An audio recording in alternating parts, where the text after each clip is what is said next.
20 pamilya ang kinakailangang ilikas matapos na bahain ang 3 barangay sa San Ildefonso, Ilocos Sur.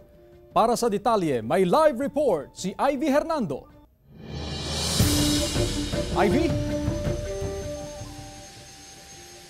Chris, kulang daw ang araw o linggo bago humupa ang baha, lalo na't patuloy pa rin ang nararanasang ulan dito sa Ilocos Sur. Kaya hindi rin maisip ng mga residente kung kailan sila makababalik sa kanilang mga tahanan. Dahil sa pagulan, tumaas ang antas ng tubig sa mga ilog at sapa. Dumagdag pa ang mga naipong tubig sa mga bukirin na siya ngayong nagpapabaha sa maraming kabahayan sa San Ildefonso, Ilocos Sur, kabilang ang barangay Sagsagat, Iboy at Busiing Norte. Ang pamilya ni Diana lumikas na sa barangay hall. Abot hanggang tuhod daw ang baha sa kanilang bahay. Mahirap po kasi hindi makakilos ng maayos, tapos natatakot din kami sa mga posibleng sakit na maano namin sa mga baha, ganun po. Sa mas mababang bahay, abot hanggang bewang ang baha. Ang kawalan raw ng kanal o imburnal ang dahilan sa naipong baha, kaya nagmistulang spillway ang kanilang kalsada. Mula Bagyong Egay, hindi para humuhupa ang baha rito ayon sa mga residente.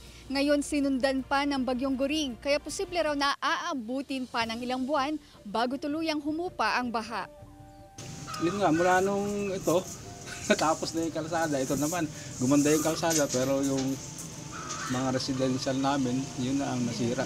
Kung pwede lang po, pakibalik lang po yung tinabunan nilang drainage doon. Tapos dagdagan na rin po ng kanal dito sa tabing kalsada. Nasa 20 pamilya na ang inilikas. Based sa report po, may mga outside evacuation center po. Bali nasa kamag-anak, nasa kapitbahay. So far okay naman sila, may nabigay naman na food packs at magbibigay pa kami. Ayon sa MSWD, nahatiran na ng tulong ang mga apektadong residente. Chris, paliwanag ng LGU, mga relief items pa lamang mula sa Bagyong Egay ang kanilang ipinamamahagi.